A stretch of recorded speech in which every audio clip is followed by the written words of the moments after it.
এক যে ছিল ছোট্ট ছেলে, নাম তার তামিম। বয়স মাত্র 5 বছর। একদিন বাড়ির উঠোনে খেলতে খেলতে সে কুড়িয়ে পেল অদ্ভুত সুন্দর এক চকচকে লাঠি। তামিম অবাক হয়ে দেখল ওটা তো সাধারণ কোনো লাঠি নয়, ওটা আসলে একটা জাদুর কাঠি।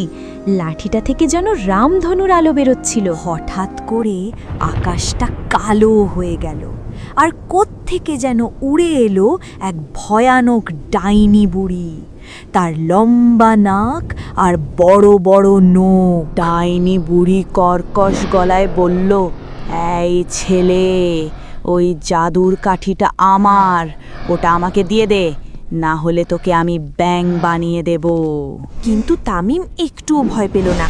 সে জাদুর কাঠিটা ডাইনির দিকে ঘুরিয়ে জোরে বলল, আব্রাকাডাব্রা, ডাইনি তুমি বেলুন হয়ে উড়ে যাও। সাথে সাথে ডাইনি বুড়িটা একটা বিশাল লাল বেলুন হয়ে গেল আর হাওয়ায় ভাসতে ভাসতে আকাশের অনেক উপরে চলে গেল। গ্রামের সবাই তামিমের সাহস দেখে খুব খুশি হলো।